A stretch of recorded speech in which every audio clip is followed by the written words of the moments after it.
Sentencing for Brittney Griner. I want to bring in foreign correspondent Maggie Rulli, former resident legal advisor to the U.S. Embassy in Moscow, Tom Firestone, along with ABC's Patrick Reevell, who has covered Russia extensively, for more on this. For those of you also just joining, Griner was just found guilty on drug charges. He was accused of trying to smuggle vape cartridges into Russia. She did admit to accidentally packing vape cartridges in her luggage, but has denied that that was intentional, saying it was really just an oversight and an accident. So I want to start with Maggie Rulli. Maggie, we heard from Griner directly in court today. She was hoping to appeal to the judge on several levels, including an emotional one, talking about, her values growing up instilled in her about taking accountability, about hard work. She talked about her family, her spouse here at home. It doesn't seem to have paid off when it came to the verdict. Could it when it comes to sentencing?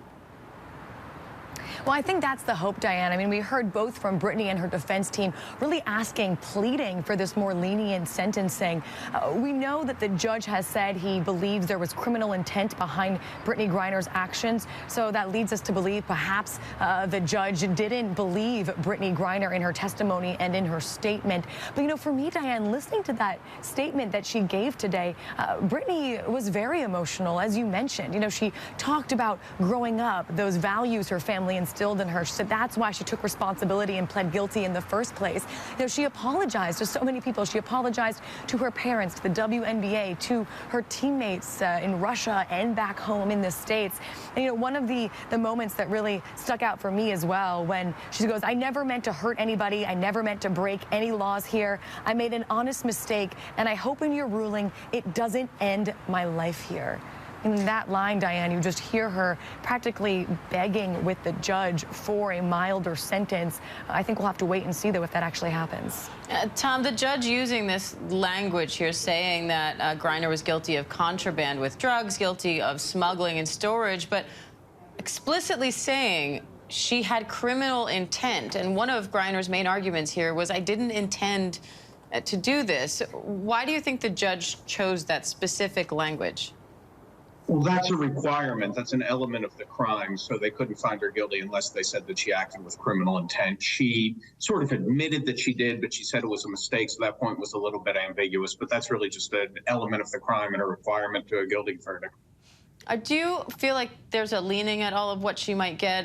We've heard from many critics saying that this trial is really just a sham. The prosecutor's asking for the maximum sentence of 9.5 years, which with time served would be just about the maximum sentence of 10 years in prison. What's your read on this? Does it seem like they're just trying to throw the book at her? I think she's going to get a substantial sentence. It's very hard to say. They don't have sentencing guidelines like we have in the United States, so the judge has a lot of discretion. If we go by recent precedent, we've got Mark Fogel, who had 17 grams of medical cannabis on him, got 14 years. Nami Sakar had less than 10 grams. She got 7.5 years. So those cases, which both involve foreigners and had a political element, suggest that the sentence will be substantial. So, Patrick, what happens next? She's already found guilty here. We're awaiting this verdict. There are negotiations of a potential prisoner swap going on between the U.S. and Russia. But what happens to Brittney Griner in the meantime?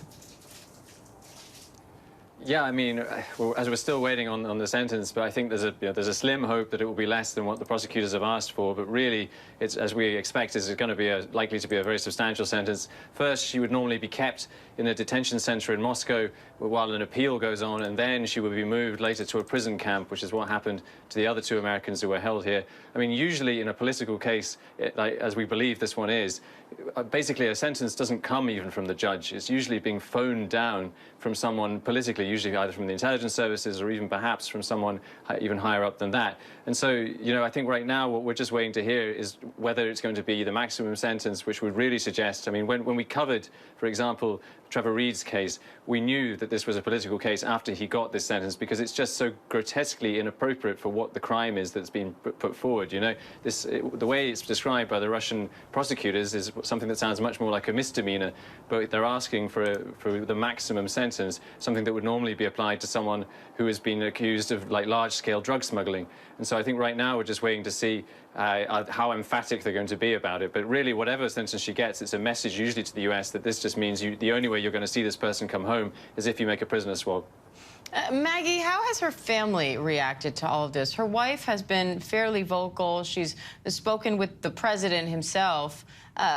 What's the latest on that side of things as they await this answer with bated breath? Yeah, I know we've heard from both the family of Brittney Griner and Paul Whelan, the former Marine who's currently being held as well. Both have been very outspoken, speaking to the U.S. public, to the U.S. government, sort of demanding and pleading with them to do more to bring home their loved ones. I think what's really interesting, though, and what Patrick just said as well, that often these sentencing, these verdicts don't even come from the judge. They come from higher up. And what was so fascinating, as we kind of heard Brittney addressing this in her statement today as well. You know, at one point she goes, I know everybody keeps talking about political pawn and politics. I hope that this is far from this courtroom. In a way, almost acknowledging the fact that this case has become bigger than her, bigger than just one drug smuggling case. This has become something that is, you know, a geopolitical game for many. And I think that's where her family is caught right now as well. You know, we know that they're often brought into these conversations when it comes to potential prisoner swaps. They often stop talking or are told to stop talking to the media when these things start to happen. So a lot of this is almost above their heads right now and is going on at a state level that must be very new and overwhelming, I'm sure, for many of them. And Tom, that plea from Brittney Griner in court saying, you know, I've heard mention of political pawn. I hope that's not making its way into the court. Do you think it did? I think it's pretty clear. Look, we know the State Department already classified her as unlawfully detained several months ago. So the State Department, which has the best intelligence on this case, has made a decision that she is wrongfully detained for, presumably for political reasons. So I think that's been decided long ago, unfortunately. So, Patrick, what's next for this case now?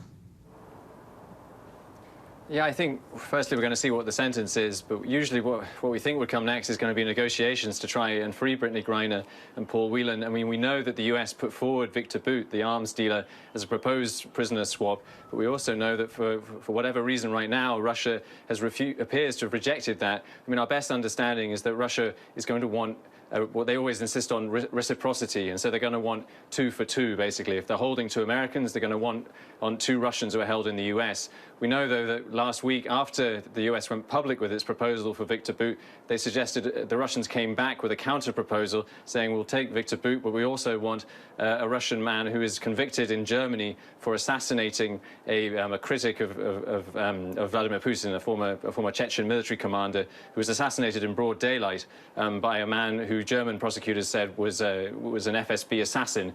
And that was not taken as a serious counter-proposal because it would be it's so drastic. Because, I mean, ultimately, we're talking about people who are essentially either tourists or people who are accused of very minor misdemeanors like Brittney Griner, and the Russians are asking for some really very serious criminals in exchange. And so it's a very difficult deal for the U.S. to make. But I think ultimately, right now, if they're going to get them home, they're going to have to propose someone alongside Victor Bout. All right, Maggie Rulli, Patrick Reevell, Tom Firestone, thank you. Hi, everyone. George Stephanopoulos here. Thanks for checking out the ABC News YouTube channel. If you'd like to get more videos, show highlights, and watch live event coverage, click on the right over here to subscribe to our channel. And don't forget to download the ABC News app for breaking news alerts. Thanks for watching.